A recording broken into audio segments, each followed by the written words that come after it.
할렐루야. 참되신 주님의 은총과 평화가 우리 가운데 함께 하시기를 주의 이름으로 간절히 축원합니다. 대림절 두 번째 주일입니다. 여러분 특별히 오늘 성서일가 말씀들을 보면 일독서, 이사야서 15장 말씀, 11장 말씀이나 서신서인 로마서 15장 말씀을 보면요. 똑같은 표현, 똑같은 말씀이 등장하고 있어요. 어떤 표현이냐면 이새의 줄기에서 싹이 나올 것이다. 이런 말씀이 등장합니다. 그 표현이 여러분 눈에 들어오시는지 모르겠어요. 그리고 그 이새의 줄기에서 싹이 나는 그날을 이사야는 6절부터 8절까지의 말씀 속에서 아주 동화의 한 장면을 우리가 보게 되는 것처럼 아주 아름답고 좀 그림 같은 모습으로 우리에게 묘사해 줍니다.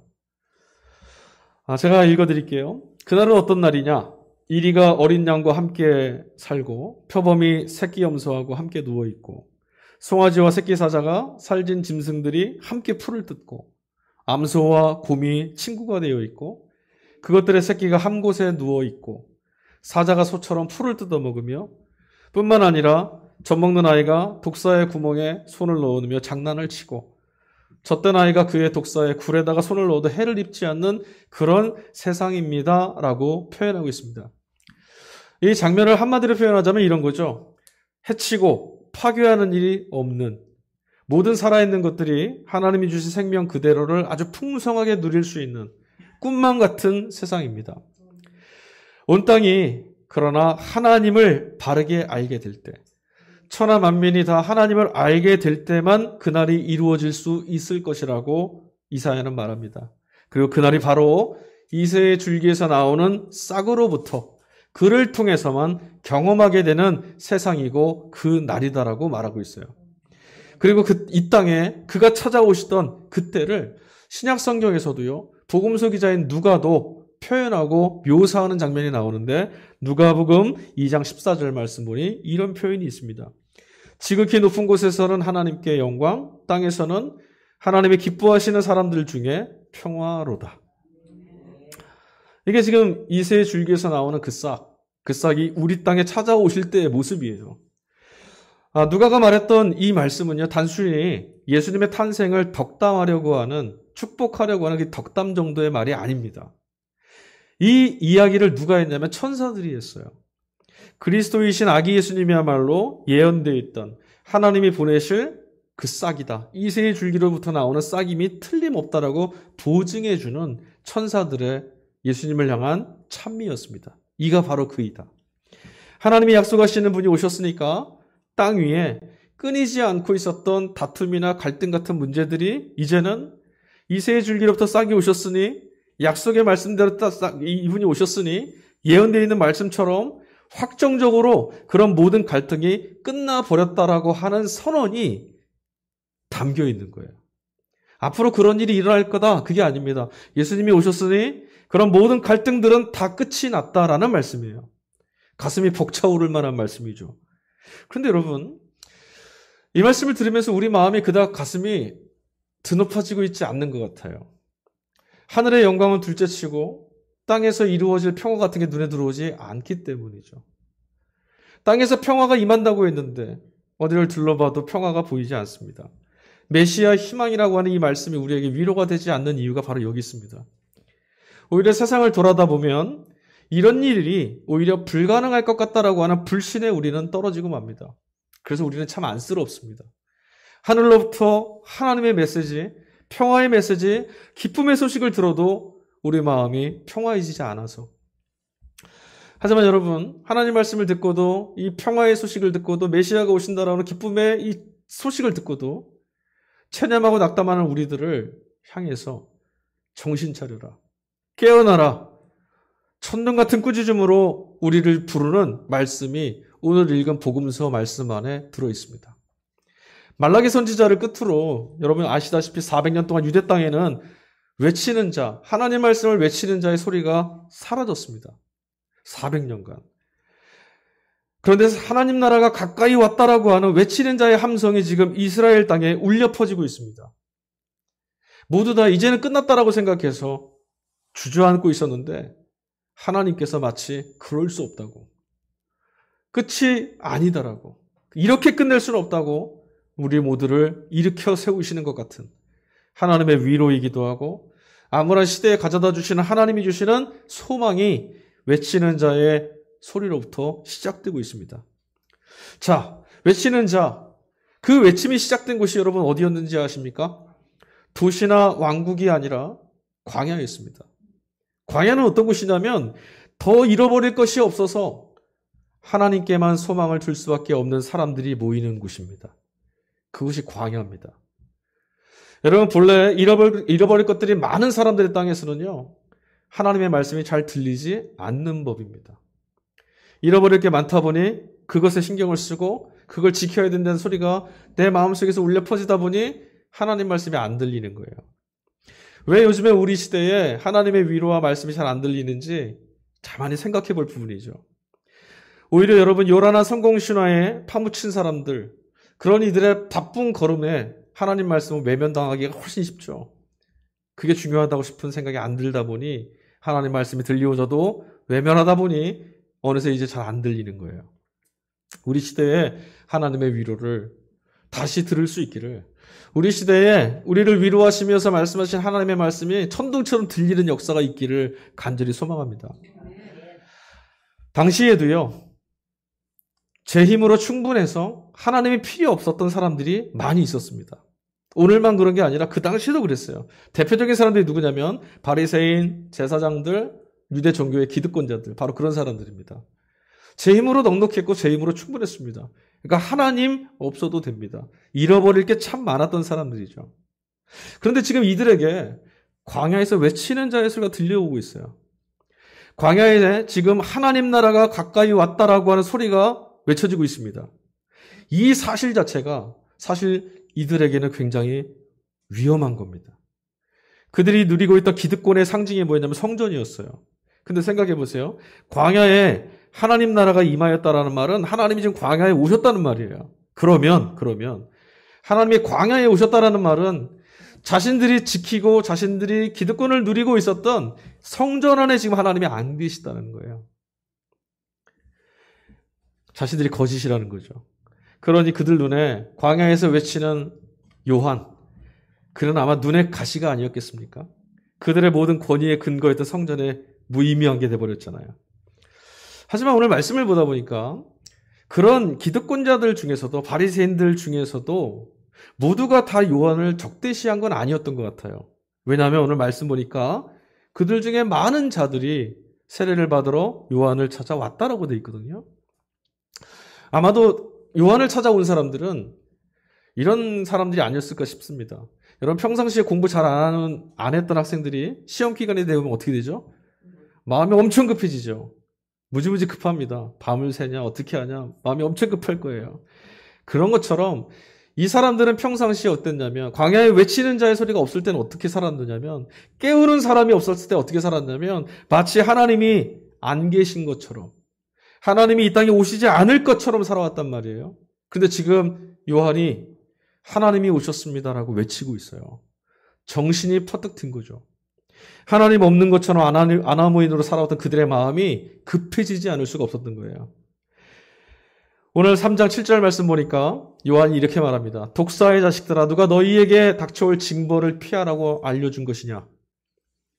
사실 이 사람들이요. 광야를 찾아왔다. 세례를 받기 위해서 요한을 찾아왔다라는 것 물론 두려워서예요. 하나님이 오셨다 그러니까 무서워서 심판이 두려워서 찾아온 건 이긴 하지만 여러분 그래도 기특한 거 아닙니까? 저들의 기득권 다 내려놓고 머리를 숙이며 세례받으러 왔잖아요. 그들로서는 큰 용기 낸 겁니다. 그런데 칭찬은 고사하고 세례 요한의 반응은 아주 매섭고 엄하고 차갑습니다. 뒤에 요한이 덧붙인 말은 이겁니다. 너희들 가서 회개에 합당한 열매를 맺어라. 이 독사의 자식들하더니 뒤에는 이렇게 말했어요. 너네 빨리 가. 돌아가라. 가서 회개에 합당한 열매를 맺어라. 이거 무슨 말일까요? 처신 똑바로 하고 살아라. 나한테 오는 것만으로는 안 된다. 똑바로 하고 살아라. 이 말이죠. 하지만 여러분, 세례자 요한이 이들에게 이렇게 엄하고 거칠고 투박하게 말한 것은 그저 이 사람들이 괘씸한 사람들이라서 그런 건 아니에요.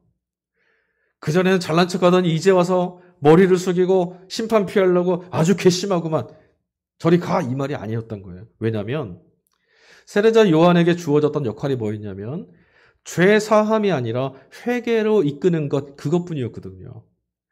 그에게는 죄 사함을 가져다 능력이 없었어요. 그래서 이렇게밖에는 말해줄 수 없었던 거죠. 돌아가서 죄 사함을 얻을 수 있도록 살아라. 하나님의 형상으로 지음받은 자녀다움을 회복할 수 있도록 해주는 죄 사함을 베푸실 수 있는 분은 따로 있었어요. 자, 그렇다면 여러분, 요한이 말했던 이 말을 다시 한번 생각해 봅시다. 회개에 합당한 열매. 도대체 그 열매를 맺게 되면 무슨 일이 일어나는 걸까요? 회개에 합당한 열매를 맺게 되면 우리 안에 어떤 일들이 유익하길래, 우리 안에 어떤 일들이 좋은 것이길래 이 열매를 맺어라 말한 걸까요? 저는 TV를 보면요, 좋아하는 게 그 프로들이 좀 있는데, 제가 특별히 유난히 좋아하는 것들이 있어요. 다른 사람 다 똑같이 좋아하는 거 말고 저만 유난히 좋아하는 거. 저는 동물농장이나 동물의 왕국, 아니면 유명한 방송에 나오는 자연 다큐 이런 거 되게 좋아하거든요. 모르겠습니다. 주변에서 못 보는 걸 보니까 좋아하는 건지, 동물원에 어렸을 때 많이 못 가봐서 좋아하는지 모르겠는데 재밌어요. 그런데 여러분, 그 자연의 모습들을 이렇게 바라보다 보면 가끔은 깜짝 놀랄 때가 있습니다. 사나운 이빨을 드러내고 온통 얼굴에 피갑칠을 한 채 먹이를 으적으적 뜯어먹는 맹수들, 사자나 표범, 악어 같은 이 포식자들의 모습을 보면 끔찍합니다. 무서울 때가 있어요. 그리고 그 먹이 사슬의 최 밑바닥으로 내몰린 여린 짐승들, 그들의 입장에서는 그냥 어찌됐든 눈에 띄지 않는 게 상책이죠. 항상 눈치 보고 무서워하고 도망다니고 살아야 돼요. 그런데 여러분, 신기한 게 있습니다. 그토록 매서운 포식자들도요, 바로 자기 눈앞에 무방비 상태로 한가롭고 여유롭게 지나가는 얼룩말 새끼 한 마리를 관심조차 갖지 않고 심드렁이 할 때가 있다라는 거예요. 평상시에는 그 먹이를 잡으려고 온갖 정말 눈을 시퍼렇게 뜬 사람에 납작 엎드려서 몰래 다가가서 덮치는데, 목숨을 다해서 힘을 다해서 사냥을 하는데 자기 앞에 도시락이 지나가는데도 꿈쩍도 안 하는 그런 일들이 있더라고요. 언제 그럴까요? 사냥을 막 끝내고 배불리 먹었을 때. 너무 당연한 거죠, 여러분. 그런데 여러분, 저는 이 모습들을 보면 좀 서러워져요. 왜 그런지 아세요? 동물들에 비해서 우리는 어떤가? 우리는 그들을 보면서 아우 잔인하다 이렇게 말하거든요. 어떻게 저 어린 새끼를 저렇게 잡아먹을 수 있어? 이렇게 말씀들 하셔요. 그런데 동물들과 달리 우리는 배고픈 상황이 해결돼도 여전히 갈등하고 싸우고 경쟁하고, 일용할 양식으로 오늘 먹을 수 있음에도 불안해하고, 어떻게 하면 내 배를 채울 수 있을까? 두리번거리고 살아갑니다. 성경은 이렇게 아무리 채워도 만족할 수 없는, 그래서 늘 불안한 이런 인간 본성을 죄라고 정의합니다. 이게 죄입니다. 성경이 말하는 죄는 여러분의 도덕적인, 윤리적인 어떤 흠을 말하는 게 아닙니다. 왜 그런 잘못을 저지를까? 왜 그런 흠이 우리에게 생길까? 왜 남의 것을 탐하게 될까? 왜 더 갖지 않으면 불안할까? 그것을 말하는 게 죄예요. 성경이 말하는. 자, 다시 이사야가 보았던 환상을 제가 읽어드릴게요. 이사야 11장 6절부터 8절입니다. 그때 이리가 어린 양과 함께 살며 표범이 새끼 염소와 함께 누우며 송아지와 새끼 사자가 살진 짐승이 함께 풀을 뜯고 어린아이가 그것들을 이끌고 다닌다. 암소와 곰이 서로 벗이 되고 그것들의 새끼가 함께 눕고 사자가 소처럼 풀을 먹는다. 젖먹는 아이가 독사의 구멍 곁에서 장난을 치고 젖된 아이가 살무사의 굴에 손을 집어넣는다. 그때가 되면 모든 탐욕, 갈등, 무엇인가 채워지지 않으면 견딜 수 없는 허무함, 여기로부터 완전히 자유로워지는 날이 온다라는 거예요. 이 말은 다시 말하면 어떤 말이냐면 죄로부터 완전히 벗어나는 평화, 이것이 우리에게 찾아올 것이라고 하는 선언이죠. 아주 놀라운 환상입니다. 죄사함은 이런 거예요. 우리 안에 비어있는 구멍이 메꿔지는 거. 그래서 다시는 죄 지을 이유가 없는 거. 죄 지음의 유혹으로부터 자유로워지는 거. 이게 죄사함입니다. 다시는 죄로 인한 절망이 일어나지 않을 것이라고 하는 말씀이 이 안에 소개되어 있습니다. 여러분, 죄사함으로 얻게 되는 완전한 자유가 바로 회개를 통해서 우리의 걸음이 닿아야 될 목적지입니다. 회개에 합당한 열매란 바로 이런 겁니다. 다시는 죄 짓지 않을 만한 풍성함을 얻는 것. 사도 요한이 요한일서 3장 9절에 이런 말을 했습니다. 하나님에게서 난 사람은 누구나 죄를 짓지 않습니다. 하나님의 씨가 그 사람에게 속해 있기 때문입니다. 그는 죄를 지을 수 없습니다. 그가 하나님에게서 났기 때문입니다. 분명히 하나님 말씀이고 사도 요한이 전해준 말씀입니다. 하나님에게서 난 사람은 아무도 죄를 짓지 않습니다. 우리는 어떤가요? 여러분, 이 말씀 들으면 부담이 많이 되실 거예요. 나는 그래도 죄를 짓는데. 그건 도덕, 윤리적인 죄의 결과들입니다. 그거 말하는 거 아닙니다. 말씀드렸잖아요. 왜 배고플까? 왜 채워지지 않아서 자꾸 그런 식으로 가게 될까? 근데 하나님에게서 난 사람은 그런 헛헛함이나 부족함이 없다라는 거예요. 감리교회 창시자인 존 웨슬리 목사님도 이 말씀을 같이 말합니다. 그리스도인의 완전을 말하면서 회개에 합당한 열매, 죄사함의 자유에 대해서 말합니다. 여러분, 저는 오늘 이 시간 예배를 마치고 나서 우리 모두에게 그리스도 예수를 통해서 하나님이 우리에게 주신 죄사함의 자유, 이 믿음이 확실하게 있기를 간절히 축복합니다. 우리는 지금 배고픈 것 같아도 그리스도 예수를 인해서 이제 풍성해졌습니다. 더 이상 배고파서 남의 것을 훔치지 않아도 된다는 말이고요. 영혼이 짓눌려 있지 않아서 불안감에 사로잡히지 않아도 된다는 말이에요.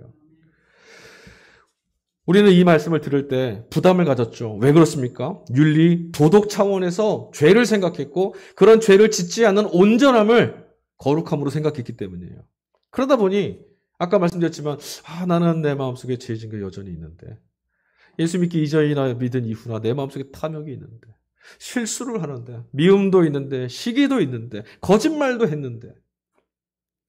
그래서 우리가 말씀 들으면 어떤 각오와 결단을 하죠? 나는 이제 열심히 선을 행할 거야. 그리고 다시는 죄를 짓지 않겠어. 어떻습니까? 그렇게 되던가요? 열심히 선을 이루셔서 여러분의 걸음걸음마다 선의 열매가 주렁주렁 맺히셨죠.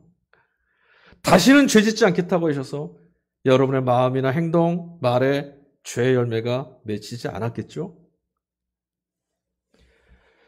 여러분, 우리는 그런 열심을 결단하고 그렇게 살겠노라고 하지만 결국은 회개에 합당한 열매를 거두기 위해 했던 우리들의 눈물 나는 이 노력은 나는 또다시 죄를 짓는구나, 이런 절망으로 끝나고 말죠. 이게 우리의 착각이 초래한 결과예요. 여러분, 애당초에 예수님은 뭐라 말씀하셨습니까? 우리에게 가서 열매를 많이 맺어라 라고 하신 적이 없습니다. 예수님 우리에게 많은 열매를 맺게 될 것이다 라고 하셨어요. 회개에 합당한 열매는 여러분 내가 맺을 수 있는 게 아닙니다. 주님이 오히려 어떻게 말씀하셨는지 아십니까? 요한복음 15장 5절입니다. 나는 포도나무여 너희는 가지라. 그가 내 안에 내가 그 안에 거하며 사람이 열매를 많이 맺나니 나를 떠나서는 너희가 아무것도 할 수 없습니다. 말씀을 잘 기억하십시오. 열매는 주님께서 당신에게 잇대어져 있는 사람들에게 주시는 은혜이고 선물입니다. 그런데도 우리는 하나님 없이 스스로 구원을 이루어 보려고 하는 이 죄의 힘에 익숙해진 탓에 자꾸만 스스로 열매를 맺어야 된다라고 하는 조급함에 떨어집니다. 내가 이런 결실을 맺어내야 돼. 아니요, 결실은 내가 맺는 게 아닙니다. 이사야서가 언급하고 있던 이 평화의 땅에서 살아온 맹수들이 어떻게 이 평화에 동참했는가 다시 한번 머릿속으로 상상해 보십시오. 그들은 허기진 배가 채워진 겁니다. 그러니까 사자가 어린 양하고 같이 뛰놀 수 있는 겁니다. 죄로부터 자유를 얻는 것도 이와 마찬가지예요, 여러분. 죄를 짓지 않으려고 노력해서 얻어지는 것이 아니라 죄를 질 필요가 없는 걸 경험하는 거죠. 하나님이 우리를 영적인 존재로 지으셨습니다. 그래서 우리는 영적인 만족을 채우는 순간 죄로부터 자유해질 수 있어요. 이걸 얻지 못하니까 노력만 하다가 영적으로는 갈급해 있어서 자꾸 넘어지고 깨지는 겁니다. 풍성한 생명을 경험하는 것만이 근본적인 해결입니다. 넘치는 생명, 풍성한 생명. 이런 생명 경험을 통해서 여러분 죄로부터 벗어나는 것을 성경은 죄사함이다라고 하는 겁니다.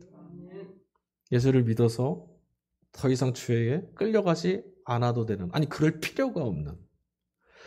여러분, 우리는 모두 다 예수님 믿고 죄사함을 얻고 구원받았다는 사실을 알고 있고 믿고 있습니다. 그렇죠, 여러분? 신자 중에 이 사실을 모르는 사람은 아무도 없을 겁니다. 예수 믿고 죄사함 받고 구원을 얻는다. 하지만 문제는 이 죄사함을 실질적인 것으로 우리가 인식하지 못한다라는 데 있습니다. 모든 갈등이 사라질 만큼 부족함이나 결핍에서 벗어나게 하는 충만한 생명 경험이야말로 바로 이것이야말로 죄사함을 받고 구원 얻는 것인데 우리는 충만한 생명을 경험해 본 적이 없다라는 거죠. 예수 그리스도를 통해서 우리가 이걸 경험해야 되는 거거든요. 예수님을 만났다, 예수님을 알게 됐다, 예수님을 믿게 됐다라는 것은 바로 그 예수님 안에 있는 풍성한 생명을 내가 맛보게 됐다. 그래서 생명이 없어서 초래되는 불안감, 두려움, 초조함, 억압, 시험에 빠지게 되는 이 모든 것들로부터 내가 그런 것 쳐다보지도 않게 됐다. 이거거든요. 그런데 우린 자꾸만 앞서 말씀드렸다시피 도덕, 윤리만 자꾸 생각해요. 내가 무언가를 할까? 무엇을 하지 않을까? 흠이 없이 어떻게 처신할 수 있을까? 아니면 죽어서 지옥에 떨어지지 말아야 될 텐데 전전긍긍하거나 그것도 아니면 이런 현세에서 어떻게 하면 잘 살 수 있을까? 하나님을 믿고 어떻게 이 땅을 잘 살 수 있을까? 우리 그것에 몰두합니다. 그러다 보니까 예수로 충만해진다는 것이 도대체 무엇인지를 알지도 못하고 경험해 본 적도 없으며 그러니까 부족하고 결핍을 느끼고 사는 겁니다.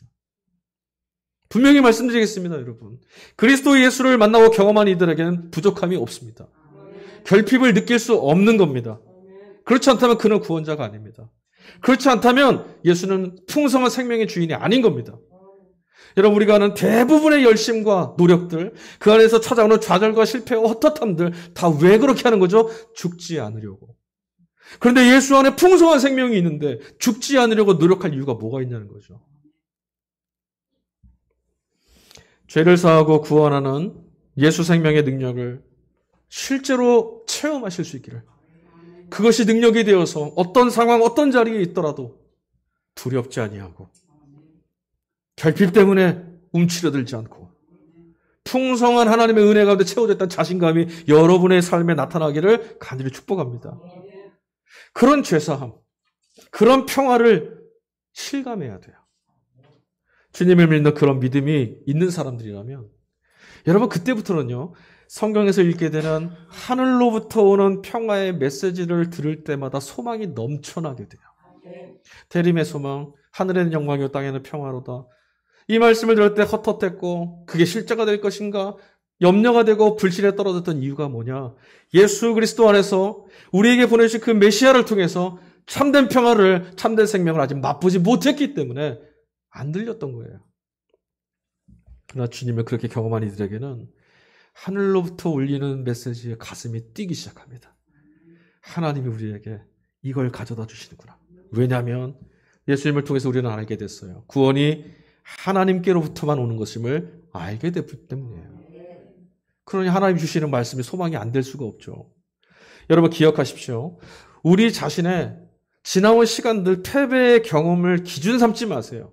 그걸 가지고 어쩔 수 없을 것이야. 하나님도 그렇게 못하실 거야. 하나님의 말씀도 안 이루어질 거야. 패배감에 떨어지지 마십시오. 남들도 다 그렇게 사는 거야. 현실과 타협하지도 마십시오. 그렇게 하는 힘이 뭐냐? 바로 죄의 힘이에요.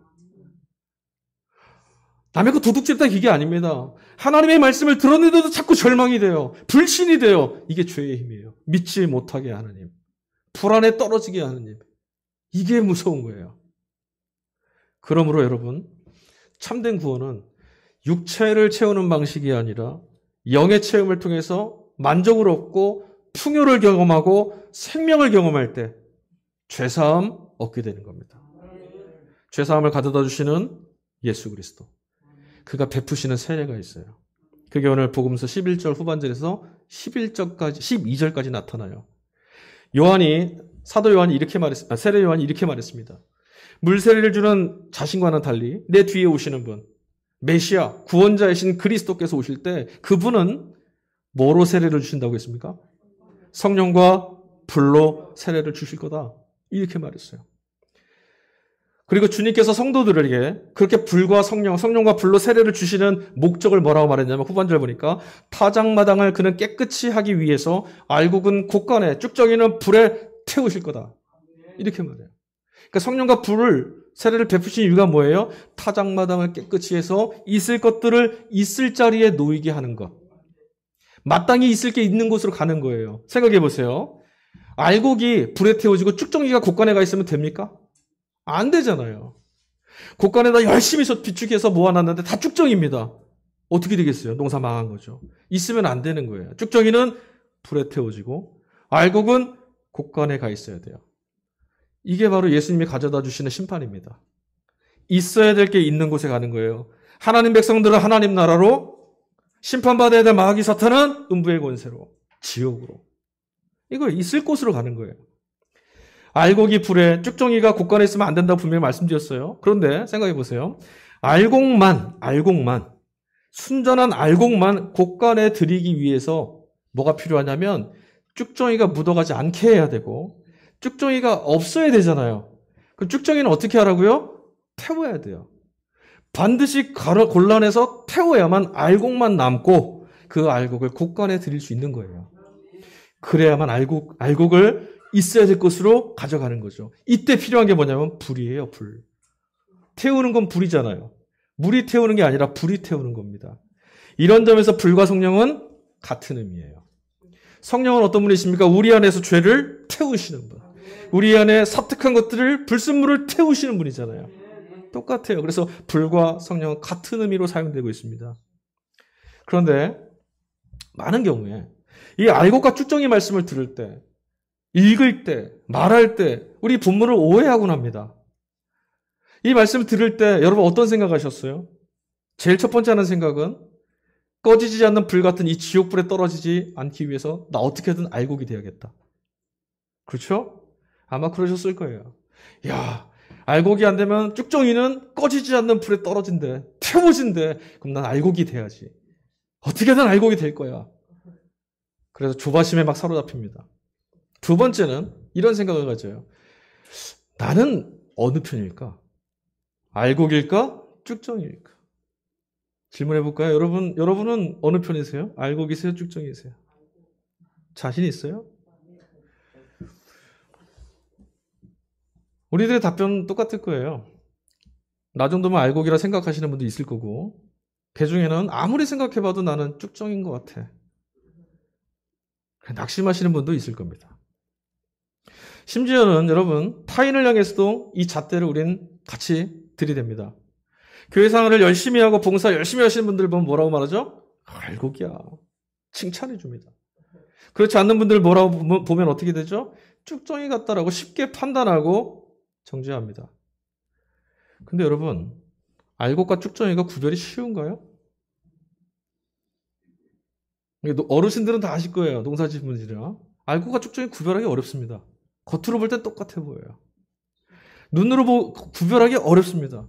그럴듯해 보여도 속에 비어있는 쭉정이인 경우가 있고요.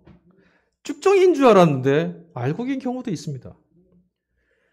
알곡이 되고 싶다 그래서 저절로 알곡되는 것도 아니고요. 또 있어요. 알곡이라고 해서 모두 다 알곡인 건 또 아니에요. 알곡을 걷어들였는데 그 안에 쭉정이가 섞여 있기도 하고요. 다 쭉정인 줄 알았는데 그 속에 알곡이 스며들어 있을 수도 있습니다. 그래서 여러분, 알곡과 쭉정이의 가름은 하나님만 하실 수 있는 거예요. 그래서 우리는 누구도 판단할 수 없어요. 그래, 판단해서도 안 되는 겁니다. 하나님만 하실 수 있다니까요. 그런데 여러분, 농사 지으신 분들은 아마 이런 생각하실 거예요. 구별할 수 있는데 뭘로 구별할 수 있죠? 맞아요. 까부르면 돼요. 키즈를 하시거나 바람을 불면 알곡 속에 꽉 차 있으면 무거우니까 툭 떨어질 거고 쭉정이는 가벼우니까 비어 있어서 날아가 버려요. 그렇게 구별이 되죠? 속에 꽉 찬 알곡, 속에 비어 있는 쭉정이, 바람이 불면 구분된답니다. 똑같습니다. 잘 생각해 보세요. 제 아무리 그럴듯하게 우리가 신앙생활을 하고 있어도 속에 비어있는 쭉정이라면 바람처럼 몰아치는 시련 앞에서 가뭇없이 뒤흔들리고 이리저리 부대끼다가 날아가 버립니다. 알곡이라면 시련이 찾아와도 든든하게 저 있을 자리를 평상시 똑같이 지켜냅니다. 흔들림 없어요. 그게 알곡이에요. 문제가 올 때 드러나요. 시련이란 바람이 내게 찾아올 때 그때 우리는 알 수 있어요. 내가 알곡인지 아닌지. 우리가 입술로 고백하는 그거 안 말고요. 바람이 불 때, 아, 내 안이 채워져 있구나. 그리스도 예수 안에 채워져 있구나. 괜찮구나. 오늘 하루 든든히 똑같이 별일 없는 것처럼 살아가고 있다면 네, 여러분 알고 맞습니다. 그런데 시련의 바람이 불어올 때 어쩌면 좋으냐? 망하게 되었다. 죽게 되었다. 어쩌면 좋겠느냐고. 그때 여러분 몸부림치고 기도하는 거 그거 믿음 좋은 거 아니에요. 알곡이 아니니까 하나님께 막 매달리려고 하는 거예요. 알곡은 그렇게 안 해요. 하나님 감사합니다. 하나님이 이 또한 채우는 계절로 이끌어 주실 줄 믿습니다. 이게 알곡이죠. 그러니까 평상시에 일일비 안 하고 든든하게 살아가는 이들 함부로 판단하지 마세요. 알곡이에요. 우리 모두 이런 알곡이 되기를 간절히 바랍니다. 내실이 꽉꽉 채워줘야 돼요. 그런데 문제가 있습니다.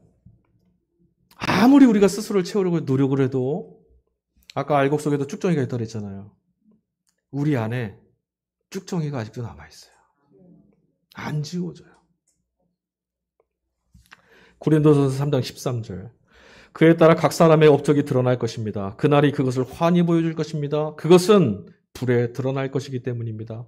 불이 각 사람의 업적이 어떤 것인가를 검증하여 줄 것입니다. 개역개정판 성경에는 불태워버릴 겁니다. 라고 나오거든요. 여러분 주님의 때가 이르게 되면 우리 모두는 주님의 나라로 들어갈 겁니다. 할렐루야. 주님의 때에 이르면 우리 주님 나라 간다니까요. 그런데 불에 태워져야 될 이런 쭉정이들을 고스란히 아는 채 주님에게 갈 수는 없잖아요.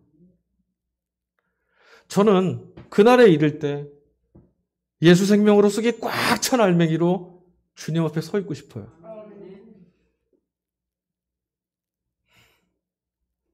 정말 그런 은혜가 우리한테 있었으면 좋겠어요.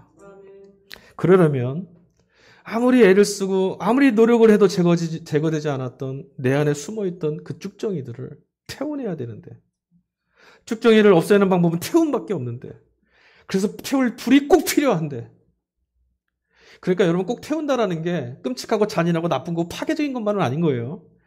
오히려 태워져야만 순전해질 수 있고요.